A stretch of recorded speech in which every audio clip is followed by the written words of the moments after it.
Swastiastu. Indonesia. Baik, selamat pagi Bapak Ibu sekalian. Yang saya hormati Bapak Kepala SMP Negeri 2 Sidemen. Demikian juga Bapak Ibu guru serta pegawai yang hadir pada pagi hari ini yang saya hormati. Pada pagi hari ini saya merasa berbahagia dapat bertatap muka dengan Bapak Ibu sekalian, walaupun dalam kondisi sesuai dengan protokol kesehatan yang sudah ditetapkan oleh pemerintah, di mana dalam ketentuan itu kita wajib mengikuti ketentuan-ketentuan yang sudah ditetapkan oleh pemerintah.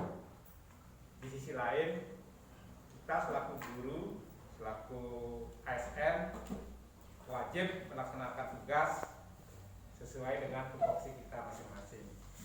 Nah, pada pagi hari ini ada beberapa hal yang saya sampaikan. Pertama, saya tetap mengingatkan selaku pengurus manajerial, mohon sekali lagi kepada namanya Pak Kepala Sekolah, kemudian Bapak Ibu Dewan Guru, agar tetap melaksanakan tugas sesuai dengan tupoksi kita, sesuai dengan beban kerja kita, walaupun dikerjakan dari rumah. Nah, ini yang harus saya pertegas kembali. Nah, adapun sebagai rujukan bahwa Bapak Ibu bekerja dari rumah, ada beberapa sesuai dengan yang sudah disampaikan. Silakan dicermati surat edaran dari Sekretaris Jenderal GTK. Di sana dalam satu poin ada khusus untuk guru apa yang harus dilakukan. Nah, terkait dengan hal itu saya sudah minggu lalu kalau tidak salah sudah menyampaikan instrumen, ya, instrumen dalam bentuk Google Form terkait dengan tugas Bapak Ibu mempersiapkan pembelajaran secara daring. Itu. Ada yang belum mengisi? Ada. Siapa yang belum mengisi? Coba katakan. Oke, mohon segera untuk mengisinya, karena itu akan menjadi bukti fisik bahwa Bapak Ibu sudah melaksanakan tugas. Nah, di sana pada form itu salah satu yang dituntut adalah Bapak Ibu melampirkan satu file, ya, RTP sesuai dengan COVID-19. Itu ya. Jadi RTP sesuai dengan COVID-19. Apa yang dilakukan oleh guru di sana? Pertama adalah menganalisis kebutuhan pembelajaran. Setelah menganalisis, menyesuaikan dengan lingkungan belajar peserta didik. Lingkungan belajar yang dimaksud adalah Bapak Ibu mengidentifikasi apakah memiliki fasilitas internet atau tidak. Kalau ada fasilitas, apakah siswa itu atau orang tua memiliki HP atau tidak. Bagaimana halnya kalau siswa itu keduanya tidak memiliki, dia tidak punya HP, tidak ada akses internet. Nah, ini masih memungkinkan kegiatan pembelajaran jarak jauh. Nah, itulah tujuan Bapak Ibu menganalisis. Nah, setelah selesai, baru Bapak Ibu menentukan materi yang akan disampaikan. Karena di sana sudah ditetapkan tidak harus sesuai dengan capaian kurikulum, tidak. Jarak jauh. Nah, itulah itu. Nah, ini agar dicermati. Nah, kalau saya cermati ada 3 hal yang Bapak Ibu lakukan. Pertama adalah lakukan pengelompokan siswa yang memiliki jaringan, memiliki HP, dan mampu mengoperasikan IT yang kekinian saat ini, misalnya menggunakan Google Meet, menggunakan Zoom, menggunakan Webex dan lain sebagainya. Ini yang sedang ngetren sekarang, ya.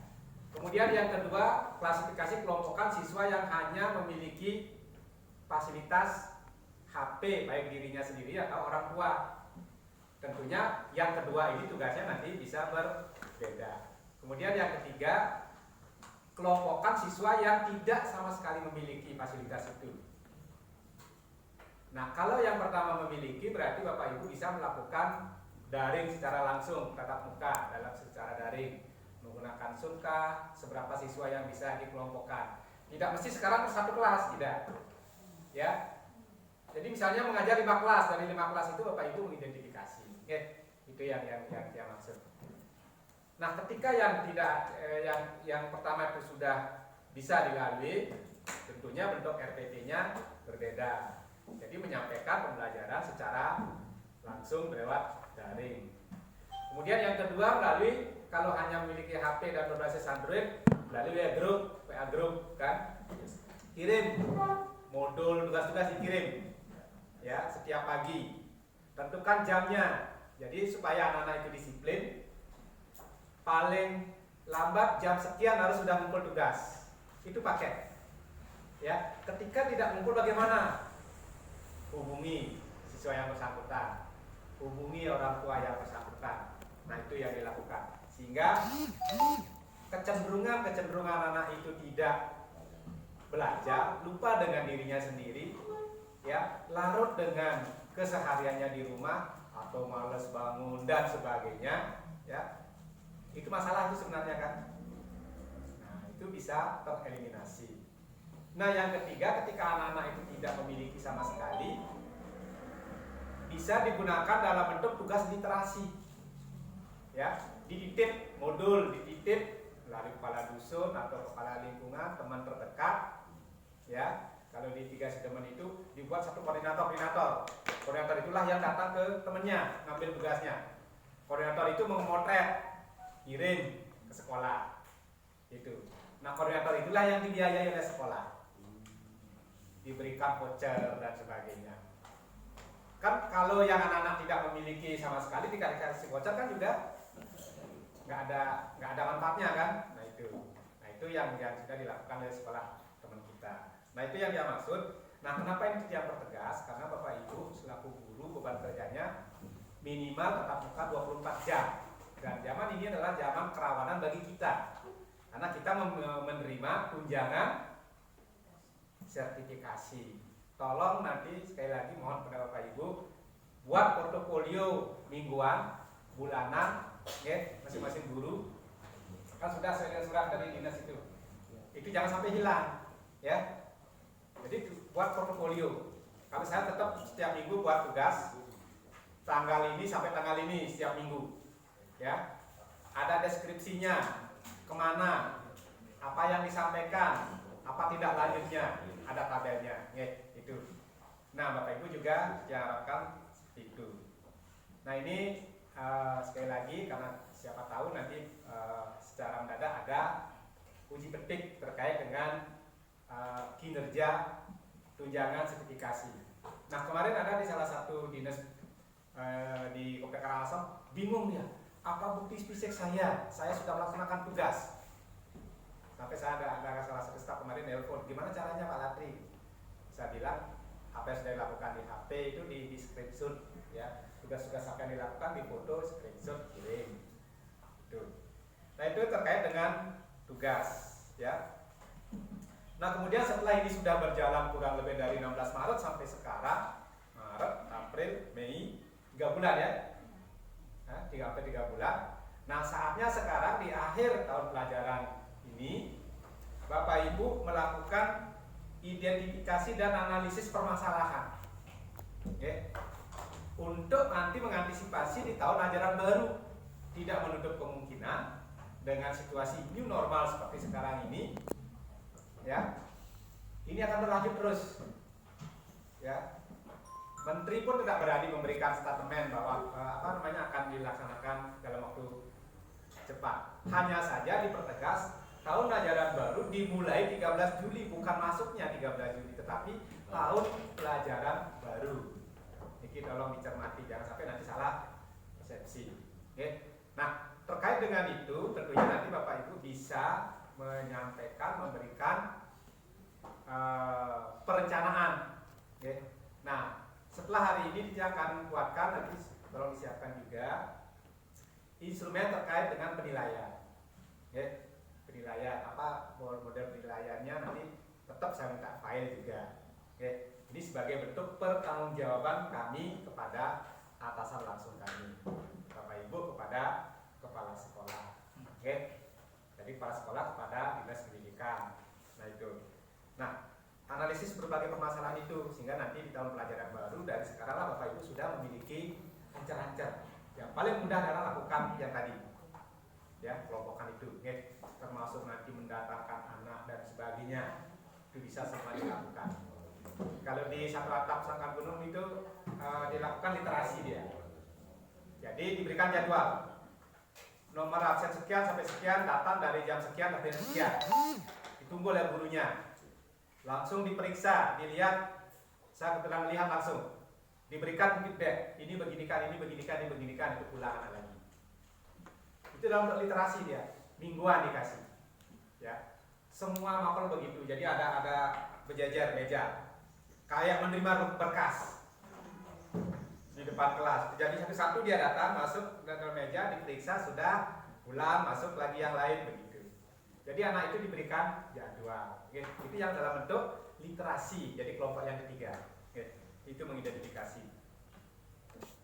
Kemudian yang ketiga, saya pesan pada Bapak Ibu, Bapak Ibu wajib melakukan kreativitas berbeda dari keseharian Bapak Ibu mengajar di kelas. Kalau tidak melakukan kreativitas dan inovasi, Bapak Ibu tidak akan mampu. Yakin saya. Benar nggak? Lakukanlah inovasi. Ya. Jadi istilahnya sekarang ada, saya sudah masuk di kelompok pengawas bergerak, pengawas perdasi di Indonesia. Jadi kami rutin melakukan kegiatan-kegiatan secara daring. Bagaimana memotivasi siswa, ya. Kalau tidak salah saat ini saya lebih dari 10 jenis pelatihan saya lakukan secara daring. Hampir setiap hari, tiada hari tanpa daring.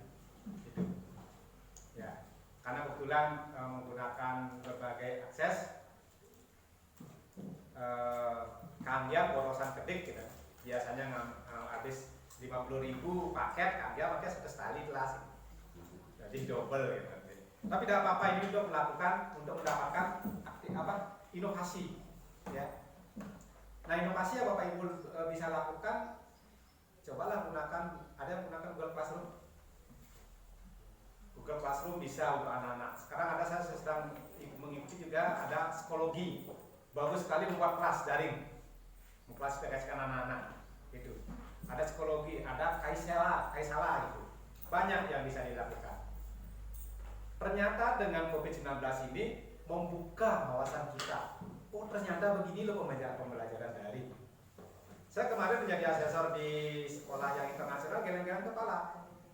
Jadi sekarang gurunya ngajar di sekelas, dalam waktu 30 menit orang tua sudah tahu apa yang dilakukan oleh anaknya. Ternyata ini sekarang kita mengalami di semua sekolah. Betul nggak? Yang tidak punya HP anak-anak, orang tuanya dulu tahu.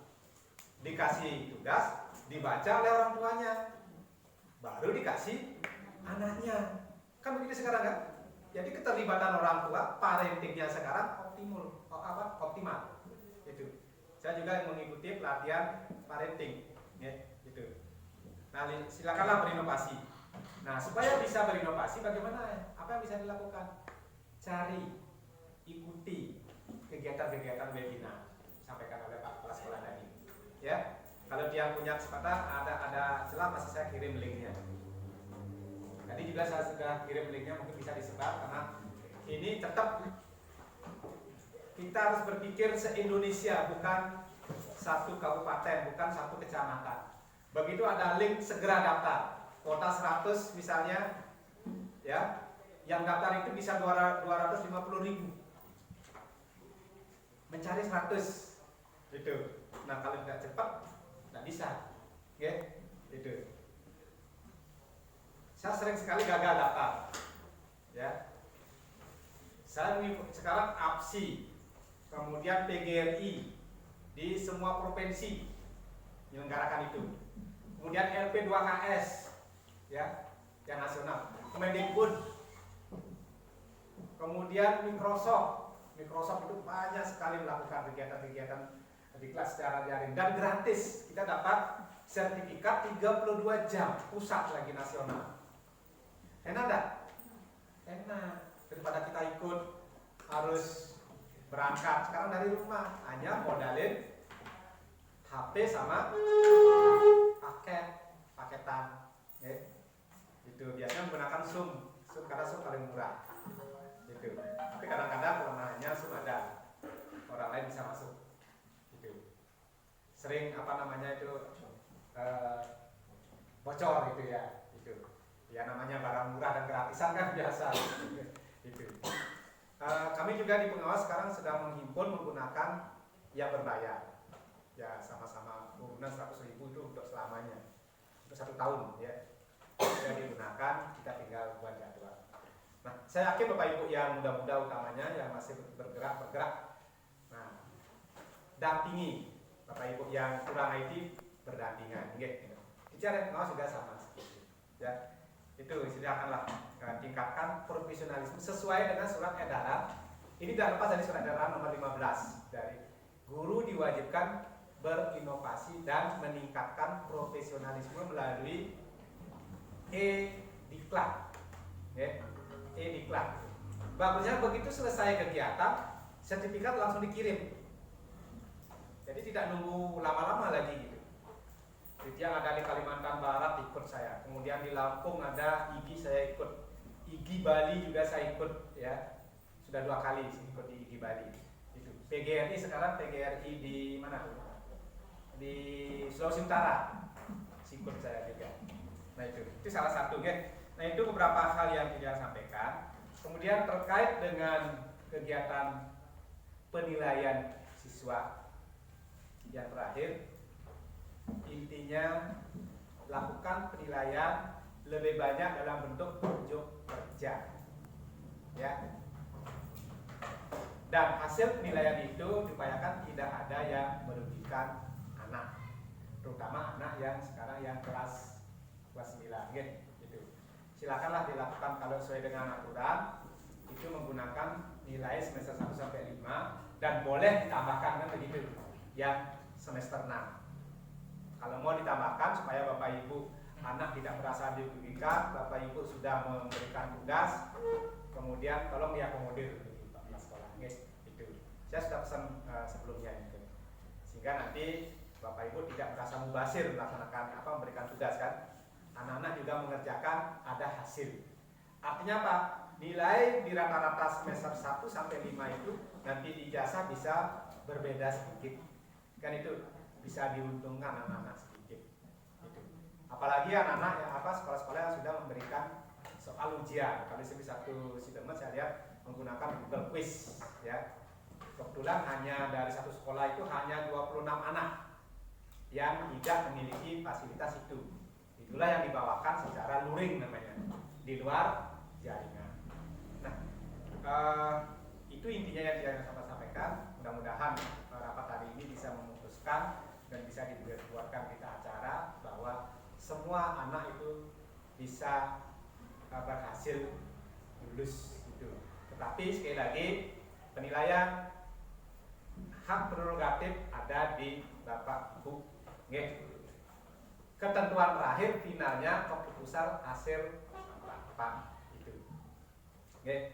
Itu. Jadi masalah penilaian tidak boleh orang lain mengintervensi. Ya. Yang kebijakan oleh kepala sekolah adalah menyangkut hal-hal yang lainnya. Itu kira-kira yang kita sampaikan. Mudah-mudahan ini ada manfaatnya. Sekali lagi kalau ada hal-hal yang kurang berkenan, mohon dimaafkan ya. Ya sini bantu